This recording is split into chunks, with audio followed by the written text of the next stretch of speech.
Harish, the best academy. Hi friends, welcome to Harish academy.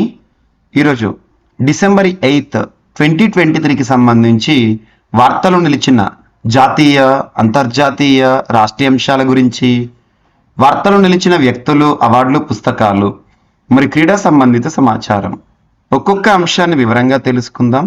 So friends, ఇప్పుడు మనం discuss చేయబోయే topic సంబంధించి అభ్యర్థులకు ఎలాంటి సందేహాలు, ఏ డౌట్స్ ఉన్నా కూడా ఈ వీడియో కింద కామెంట్ బాక్స్లో కామెంట్ రూపంలో మీ యొక్క డౌట్ని పోస్ట్ చేయండి.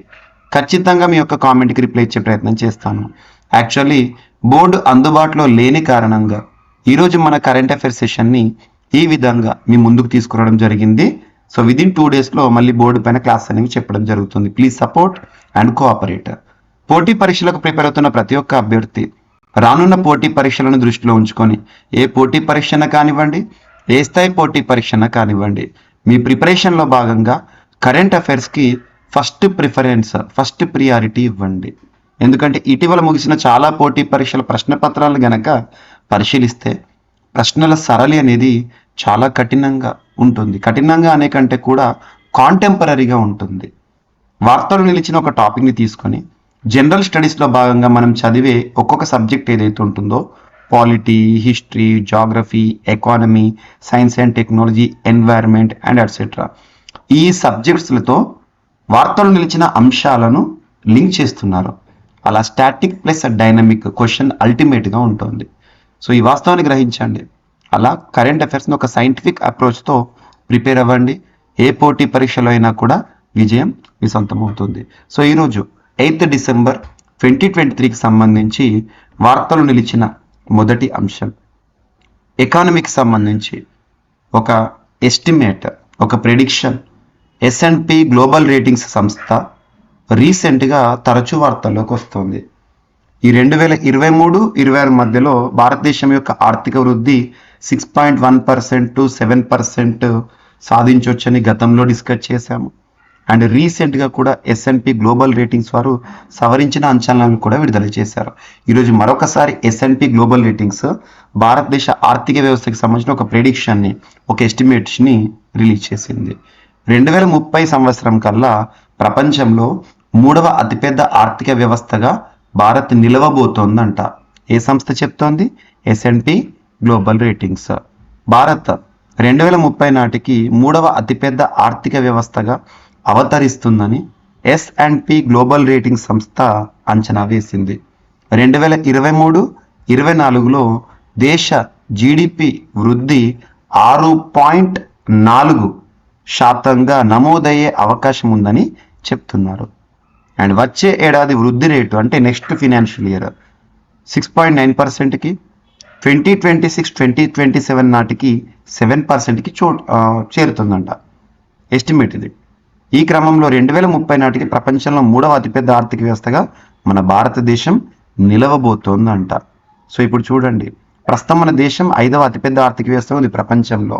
మరి మనకంటే ముందు ఎవరు ఉన్నారంటే అమెరికా అగ్రదేశం, చైనా, జర్మనీ, జపాన్ ఉన్నాయి. అలా ప్రపంచానికి అతిపెద్ద తయారీ కేంద్రంగా నిలవడమే ఇప్పుడు భారత్ ముందున్న అతిపెద్ద సవాలు. అందుకే మేక్ ఇన్ ఇండియా ఇటువంటి వాటికి కేంద్ర ప్రభుత్వం ప్రోత్సహిస్తోంది. ఓకేనా? సో ఇవన్నీ సార్థకమైతే 2030 నాటికి అమెరికా, చైనా తర్వాత ప్రపంచంలో జర్మనీని మించి భారతదేశం 3వ అతిపెద్ద ఆర్థిక వ్యవస్థగా నిలవబోతోందంట. చూడండి, ఓకేనా? అండ్ ఇటీవలే RBI వారు కూడా మన ఆర్థిక వ్యవస్థ యొక్క పరిమాణము $4 ట్రిలియన్ మైల్ స్టోన్ రీచ్ అయిందని చెప్పేసి కూడా ఒక అంశంతో వార్తల్లోకి వచ్చారు. ఇటువంటి లింక్ చేసుకోండి. ముఖ్యంగా ఎకానమీలో మనకు GSTకి సంబంధించిన వాటిపైన క్వశ్చన్స్ రావచ్చు, గ్రోత్ రేట్ ఎస్టిమేట్స్ పైన క్వశ్చన్స్ రావచ్చు. అండ్ ఇటీవల కాలంలో స్టార్టప్స్ సంబంధించిన అంశాలు కూడా తరచూ వార్తలకు వస్తున్నాయి. ఇటువంటి వాటిని ప్రత్యేకంగా చూడండి. అండ్ సో ప్రపంచంలోనే అతిపెద్ద ఎక్స్పెరిమెంటల్ న్యూక్లియర్ ఫ్యూజన్ రియాక్టర్, ఆ రియాక్టర్ని తయారు చేస్తూ, న్యూక్లియర్ ఫ్యూజన్ రియాక్టర్ని తయారు చేస్తూ ఏ దేశం ఇటీవల వార్తల్లోకి వచ్చింది అంటే జపాన్. జపాన్ గుర్తుంచుకోండి, యూరోపియన్ యూనియన్ సహకారంతో రూపొందించారు జపాన్. మరి దాని పేరు ఏంటంటే JT60SA. ప్రత్యేకత ఏంటిది? ప్రపంచంలోనే అతిపెద్ద ఎక్స్పెరిమెంటల్ న్యూక్లియర్ ఫ్యూజన్ రియాక్టర్ ఏ దేశానికి సంబంధించి? జపాన్ సంబంధించి. దాని పేరేంటి అంటారు? JT60SA. గుర్తుంచుకోండి, న్యూక్లియర్ ఫ్యూజన్ ఆ ప్రిన్సిపల్ ఆధారంగా పనిచేస్తుంది రియాక్టర్. ఓకేనా? అండ్ ఉత్తరాఖండ్ రాష్ట్రంలో ఈ రోజున ప్రారంభమైన ఒక సదస్సు వార్తల్లోకి వచ్చింది. గ్లోబల్ ఇన్వెస్టర్స్ సమ్మిట్, ప్రపంచ పెట్టుబడుల సదస్సు. మనం కనుక అబ్జర్వ్ చేస్తే ఈ ఇయర్ ప్రారంభంలో 2023 సంవత్సర ప్రారంభంలో జనవరి మంత్లో గ్లోబల్ ఇన్వెస్టర్స్ సమ్మిట్ అనేది మన ఆంధ్రప్రదేశ్ రాష్ట్రంలో జరిగింది. ప్రపంచ పెట్టుబడుల సదస్సు ఇయర్ ప్రారంభంలో జనవరి ఆర్ ఫిబ్రవరి, సబ్జెక్ట్ కండిషన్. సో అలా ఇప్పుడు ఇయర్ మరొకసారి గ్లోబల్ ఇన్వెస్టర్ సమ్మిట్, ప్రపంచ పెట్టుబడుల సదస్సు 2023 అనేది ఉత్తరాఖండ్ రాష్ట్రంలోని డెహ్రాడూన్లో ఈ రోజున ప్రారంభమైంది. గుర్తుంచుకోండి. ఓకేనా? పీస్ టు ప్రాస్పరిటీ థీమ్ ఆధారంగా జరుగుతుంది. ప్రపంచవ్యాప్తంగా పెట్టుబడిదారులు కానివ్వండి, సంస్థలు కానివ్వండి, పారిశ్రామికవేత్తలు కానివ్వండి, వారు దాదాపు 3,000కు పైగా ఈ సదస్సుకి హాజరవబోతున్నారు. ఉత్తరాఖండ్ రాష్ట్రంలో ప్రస్తుతం బీజేపీ అధికారంలో ఉంది. ఇక్కడ మనకి పుష్కర్ సింగ్ ధామీ గారు ఉత్తరాఖండ్ రాష్ట్రానికి ముఖ్యమంత్రిగా విధులు నిర్వర్తిస్తున్నారు.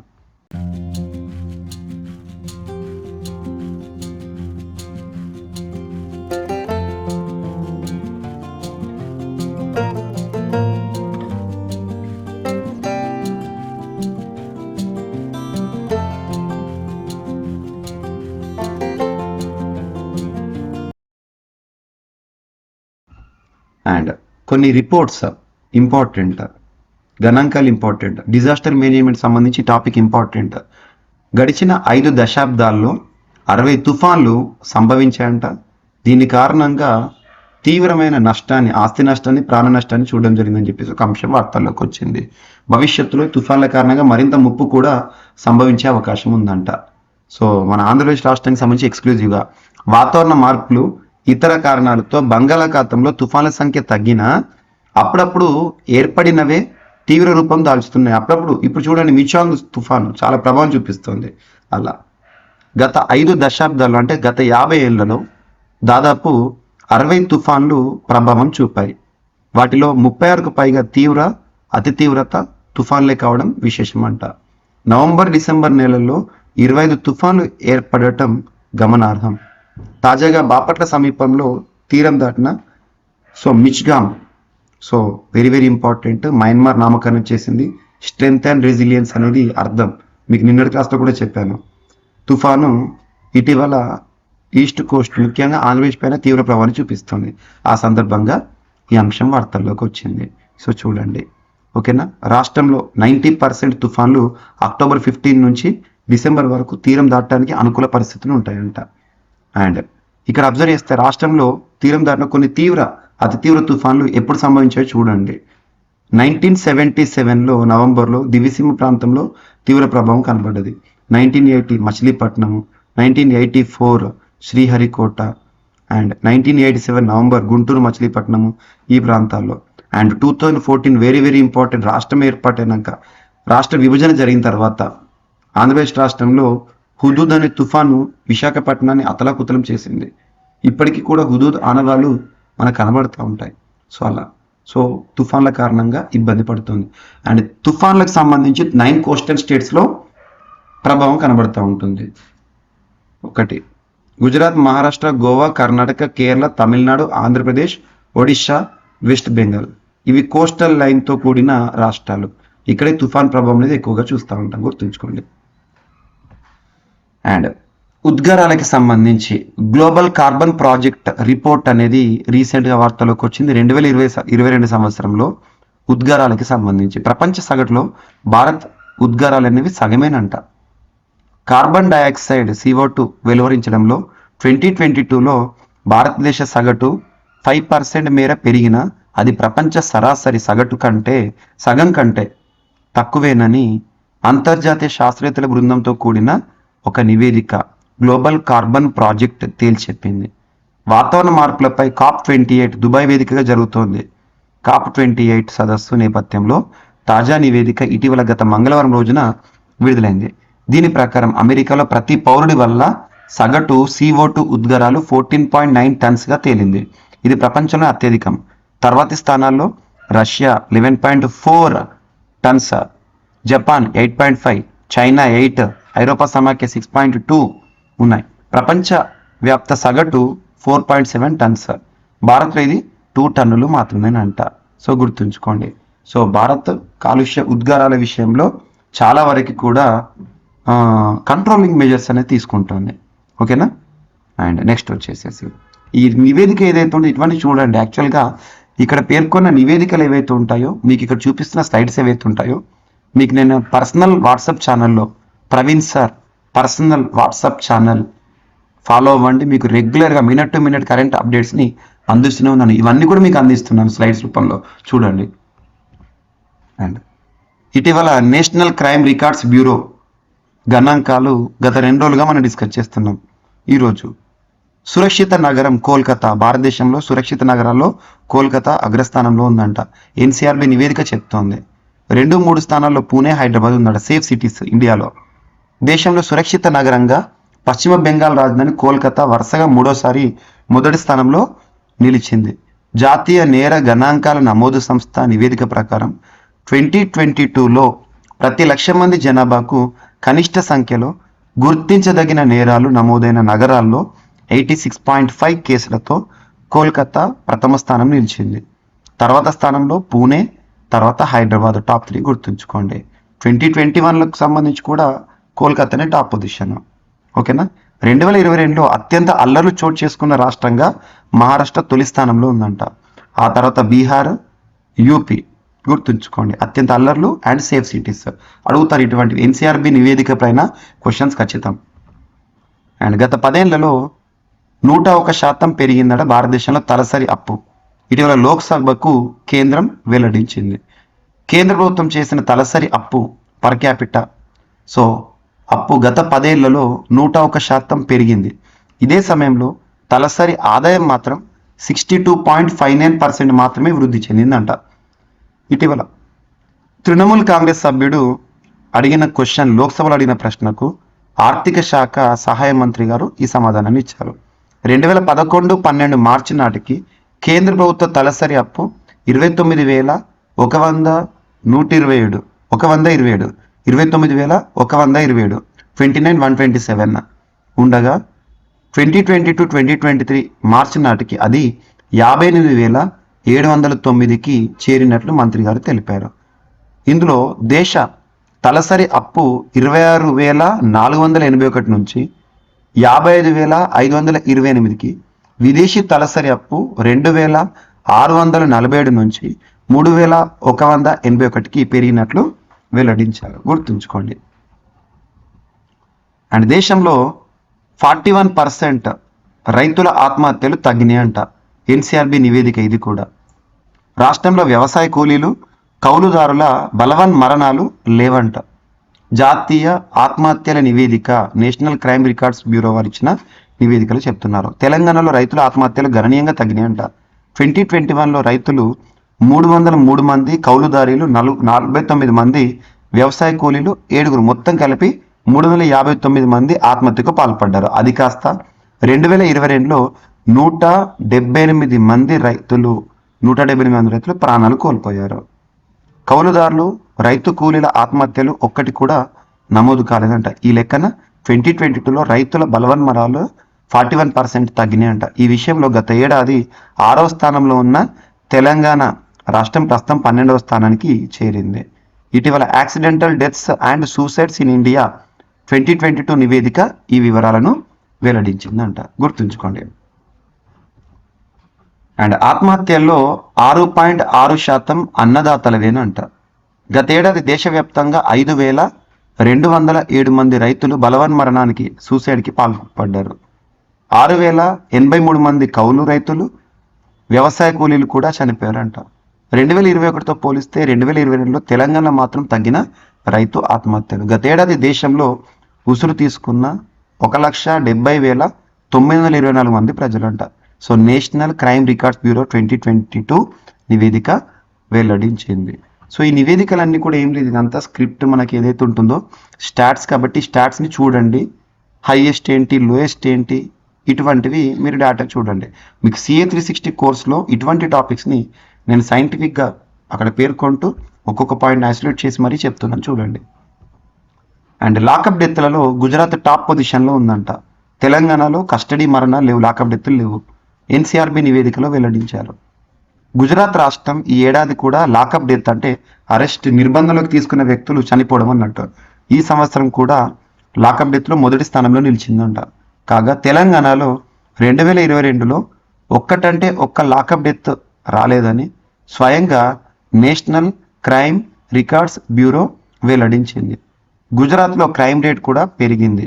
పోలీసు శాఖ పనితీరు, సిబ్బంది విధానం, పోలీస్ స్టేషన్లలో కల్పిస్తున్న మౌలిక వసతులపై ఇటీవల ఇండియా జస్టిస్ రిపోర్ట్ 2023 ఇచ్చిన నివేదికలో గుజరాత్కి 6వ స్థానం లభించింది. జస్ట్ గుర్తుంచుకోండి. సో లాకప్ డెత్లలో భారతదేశంలో గుజరాత్ టాప్లో ఉందంట. అండ్ దేశంలో రోజుకు సగటున 294 కిడ్నాప్ కేసులు నమోదవుతున్నాయని నేషనల్ క్రైమ్ రికార్డ్స్ బ్యూరో వారు చెప్పడం జరిగింది. అత్యధికంగా కిడ్నాప్ కేసులు ఉత్తరప్రదేశ్లో నమోదవుతున్నాయి. నెక్స్ట్ మహారాష్ట్ర, బీహార్, మధ్యప్రదేశ్, వెస్ట్ బెంగాల్ ఉన్నాయి. అండ్ క్రీడలకు సంబంధించి ప్రపంచ జూనియర్ బాక్సింగ్ ఛాంపియన్షిప్ ఇటీవల ఆర్మేనియా వేదికగా ఆర్మేనియా ఆతిథ్యంలో జరిగింది. ఇందులో భారతదేశం మొత్తం 17 పథకాలతో 3 స్వర్ణం, 9 రజతం, 5 కాంస్యాలతో టోర్నీని 2వ స్థానంలో ముగించింది. అత్యధికంగా పథకాలను గెలిచిన దేశం ఏదంటే రష్యా. 7 స్వర్ణము, 3 రజతము, 7 కాంస్యాలు. గుర్తుంచుకోండి. సో ఎక్కడ జరిగింది? భారత పథకాల పట్టికలో ఏ స్థానంలో ఉంది, ఎన్ని పథకాలు, ఇవి ఫోకస్ చేయాలి. అండ్ వార్తలు నిలిచిన వ్యక్తులను కనుక పరిశీలిస్తే ఏఏఏఐ అధ్యక్షుడిగా ప్రశాంత్ కుమార్ గారు మళ్ళీ ఎన్నికవుతూ వార్తల్లోకి వచ్చారు. ఏఏఏఐ అంటే ఏంటంటే advertising agencies association of India అధ్యక్షుడిగా గ్రూప్ ఎం మీడియా సంస్థకి సంబంధించిన పర్సను సిఇఓ ప్రశాంత్ కుమార్ గారు మరొకసారి ఎన్నిక కావడం జరిగింది. డిసెంబర్ మంత్ 1న వార్షిక సభ్య సమావేశంలో ఆయన ఎన్నుకున్నారంట. గుర్తుంచుకోండి. డైరెక్ట్ పర్సన్ పేరు, సంస్థ పేరు. అండ్ సియాచిన్లో మొదటి మహిళా ఆర్మీ అధికారిగా గీతికా కౌల్ గారు నియమితులవుతూ వార్తల్లోకి వచ్చారు. సో మొట్టమొదటి అనే పదంతో వార్తల్లోకి వచ్చిన మహిళలపైన ప్రత్యక్ష చూపండి, వాళ్ళ గురించి క్వశ్చన్స్ అడుగుతారు. ఇటీవల చాలా ఆర్ఆర్బీకి మొట్టమొదటి చైర్మన్గా అంటే రైల్వే రిక్రూట్మెంట్ బోర్డుకు సంబంధించి జయవర్మ సిన్హా అని, సిఎస్ఐఆర్ నల్లతంబి కలై సెల్వి అని, సెబీ మాధవి పూరి బచ్ అని ఇలా మనం చూస్తూ ఉన్నాం. సో ఇక్కడ తొలి ఆర్మీ అధికారిగా సియాచిన్ గ్లాషియర్స్లో గీతికా కౌల్, సైన్యానికి చెందిన గీతికా కౌల్ చరిత్ర సృష్టించారు. ప్రపంచంలోనే అత్యంత ఎత్తైన యుద్ధ భూమి సియాచిన్లో విధులు నిర్వర్తించనున్న తొలి మహిళా మెడికల్ ఆఫీసర్గా నిలిచారు. పూర్తిగా మంచుతో నిండి ఉండే సియాచిన్లో విపరీతమైన చలి ఉంటుంది. గుర్తుంచుకోండి. ఆ ప్రాంతంలో నియమితులైన ఒక మహిళా ఆర్మీ అధికారిగా గీతికా కౌల్. అండ్ ఇటీవల అమెరికాకు సంబంధించి భారతీయ మూలాలు ఉన్న వ్యక్తి అక్షతా కృష్ణమూర్తి మొట్టమొదటి పర్సన్గా ఇండియన్గా వార్తల్లోకి వచ్చారు. మార్స్ రోయర్ని ఆపరేట్ చేస్తూ. జస్ట్ గుర్తుంచుకోండి, సెంటెన్స్ గుర్తుంచుకోండి. Superlative and women first person కాబట్టి Akshata Murthy becomes first Indian to operate Mars rover. గుర్తుంచుకోండి. అండ్ వార్తలు నిలిచిన ఒక పుస్తకం బాలీవుడ్ నటి హుమా కురేషి రాసిన పుస్తకం జెబా అన్ యాక్సిడెంటల్ సూపర్ హీరో అనే ఒక పుస్తకం. హుమా కురేషి రాసిన పుస్తకం పేరు జెబా. ఇటీవల వార్త వచ్చిన పుస్తకాలు ఏవైతే ఉంటే వాటిపైన ప్రత్యేక శ్రద్ధ చూపండి. ఎగ్జామినేషన్లో ఖచ్చితంగా వాటిపైన క్వశ్చన్స్ రావచ్చు. హుమా కురేషి రాసిన పుస్తకం జెబా. గుర్తుంచుకోండి. సో ఇవి ఫ్రెండ్స్ ఈరోజు వార్తల నుంచి అంశాలు ఒకసారి ర్యాపిడ్గా చూస్తే. సో ఇటీవల 2030కి 3వ అతిపెద్ద ఆర్థిక వ్యవస్థగా భారత్ నిలవబోతోందని S&P అంచనా వేసింది.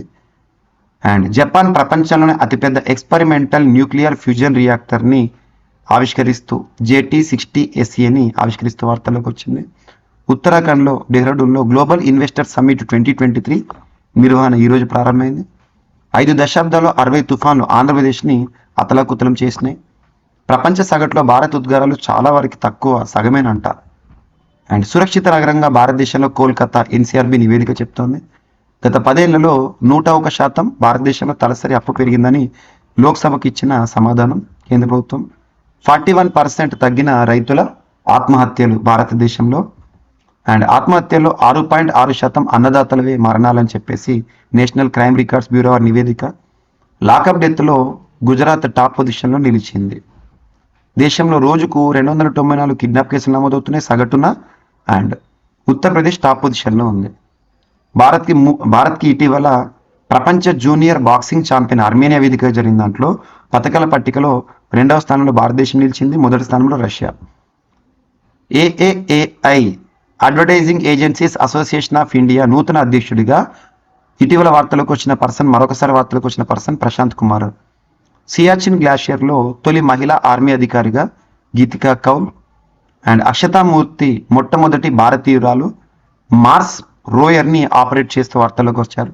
హుమా కురేషి రాసిన జెబా అనే ఒక పుస్తకం. సో ఇవి ఫ్రెండ్స్ ఈరోజు వార్తలు నిలిచిన అంశాలు. మిస్లేనియస్ అంశాలు ఏమైనా మిగిలిపోతే రేపటి క్లాస్లో జోడించి మరొకసారి నేర్చుకుందాం. రేపు కలుద్దాం. Thank you.